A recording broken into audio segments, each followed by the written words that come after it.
So, long-form improv is more like a one-act play. So, maraming mga eksena with people coming in and out. Can I please have a reason or a place where families gather? So, it can be a reason why families gather. For example, moving up day. Or, Okay, this is actually in unison. Either libingan or funeral. Okay? Lahat kayo nagsabi nito. So, ladies and gentlemen, this format is called Family Feud.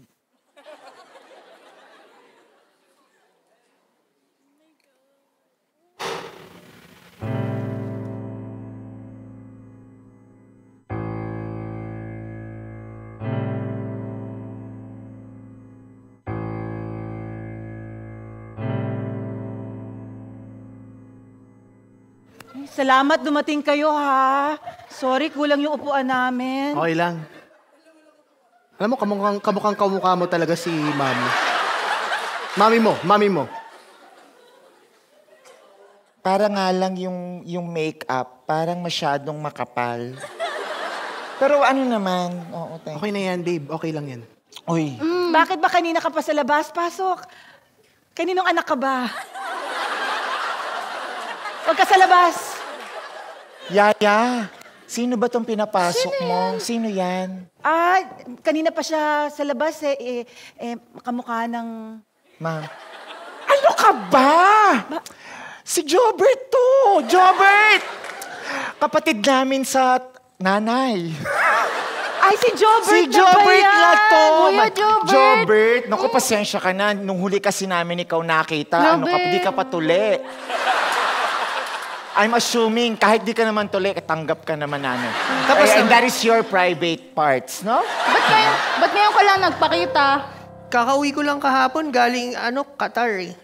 Naku, tinan mo, pasensya ka na. Babe, di mo siya papakilala sa akin?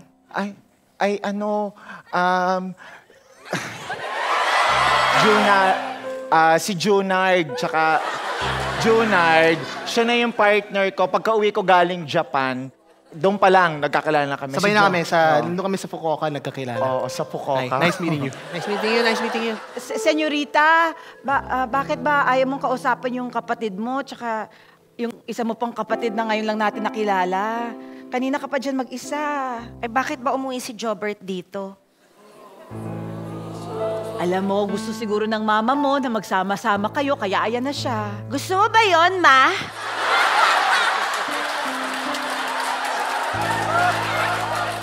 Hindi naman sumagot. Alam mo, ang hirap sa'yo, ate.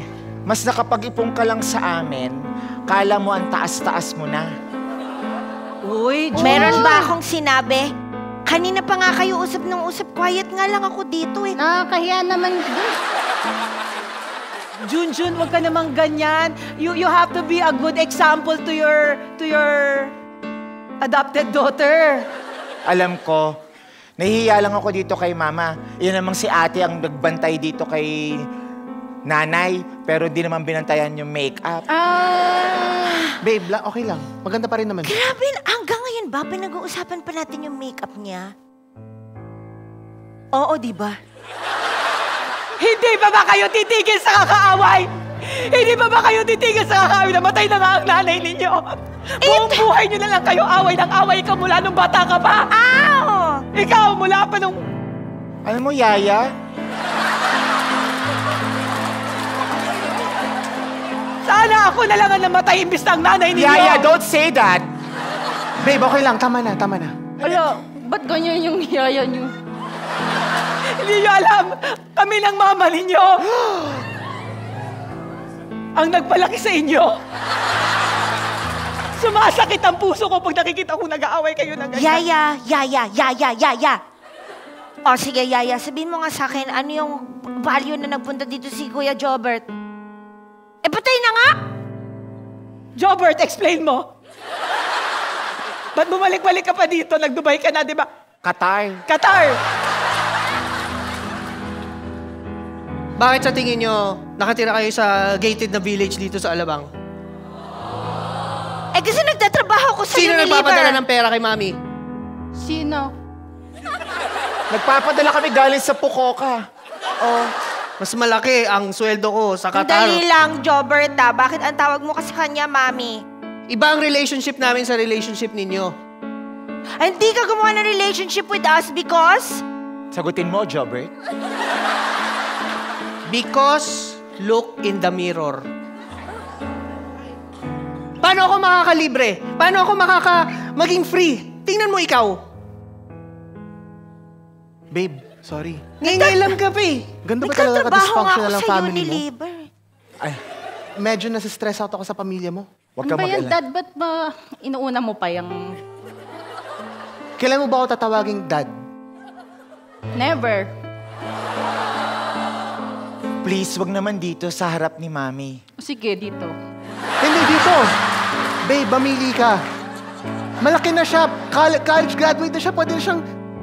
Pwedeng ilaan lahat ng oras mo sa akin, di ba? Mas matanda ka sa akin eh. Halika na. Pakalma ka dyan. Halika na.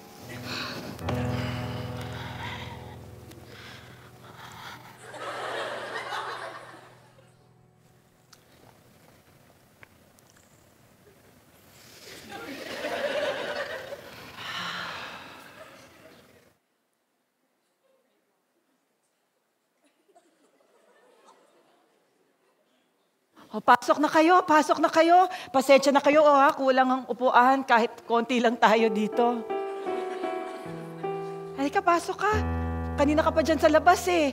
Ba't ka ba nandito sa labas, ha?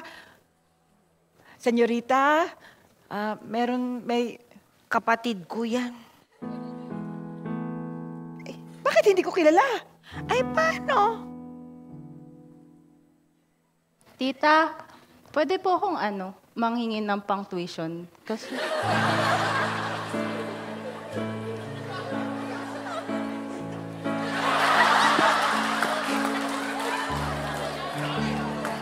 Huwag na natin pag-usapan yan dito. Kasi papasok na po ako bukas eh. Sabihin mo naka-bereavement leave ka. May ganun ba sa school? Wala po. Magkano kailangan mo? 50,000. Dito, Jobert. Ay, Grabe. sorry, di ko... Baka naman pwedeng mag-good evening ka muna. Oh, anyway, okay. So, i-introduce ko kayo. Ito yung only brother ko. Hello po. Ikaw na lang mag-introduce sa sarili mo. Total, Only brother? Huling beses kita... Si Jobert ba to? Yes, si Jobert. Huli kitang beses na... Gano'ng katagal ka na hindi bumabalik dito? Dahil galing kang Qatar at Dubai.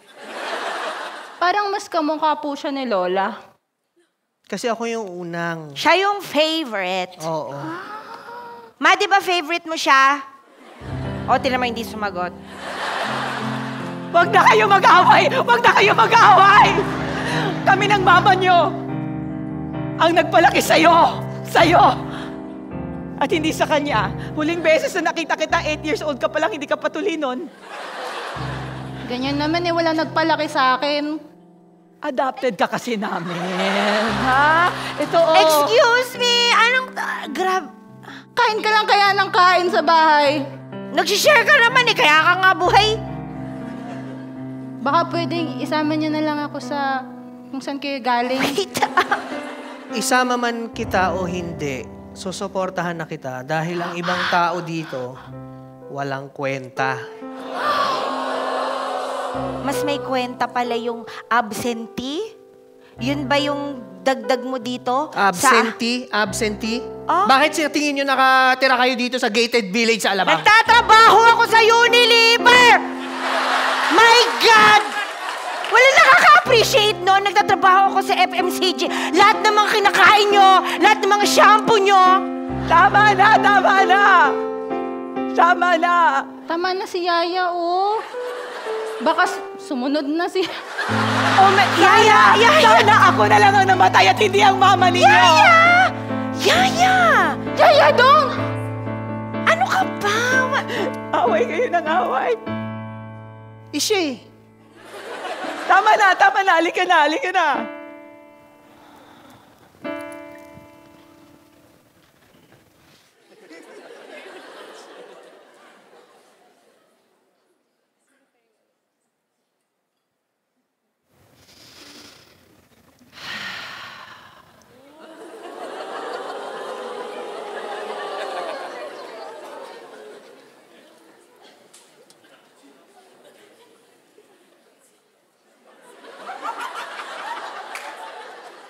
Sino kaya ang pamilya mo?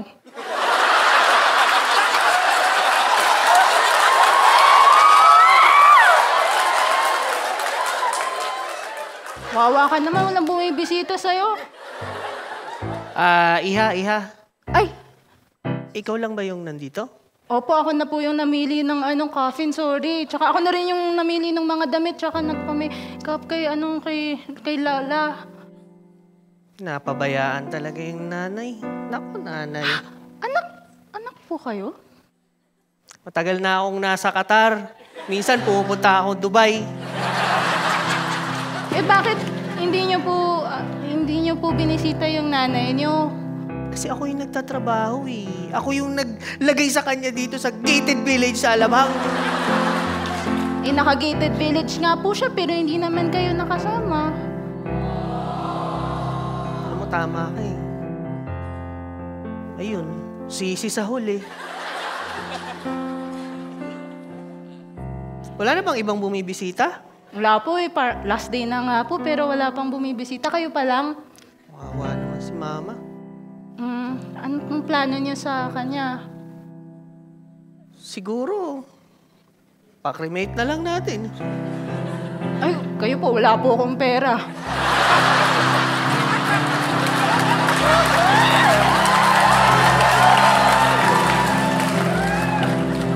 Halika nga dito, Iha. Upo ka. Ano po Magkano tuition mo? Ay!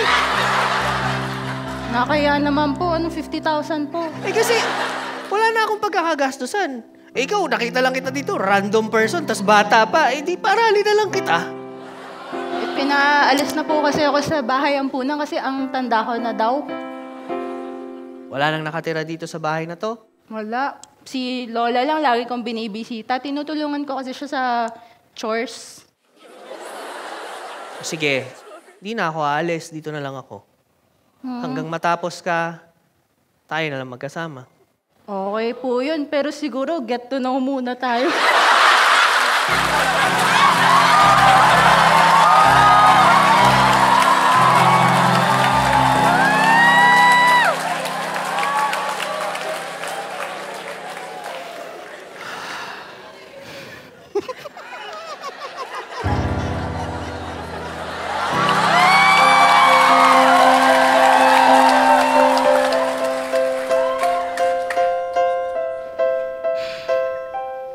Gutom na ako. Lola. Ano kayong pangalan niyo?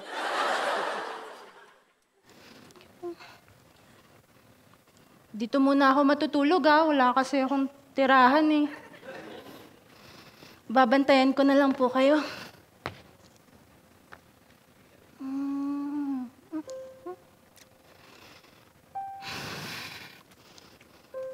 Bakit walang bumibisita sa inyo? Siguro pareho tayo. Paano pagtanda ko, wala ring bumisita sa akin? Okay lang, feeling ko naman may random person na cute kagaya ko. Ay. At least parang may kasama ako ngayon. Kasi bukas, papasok na ako sa school. Kaso wala pala akong pang tuition. Bukas ko na problemahin yun. Basta importante yung ngayon. Samahan muna kita hanggang mabulok ka.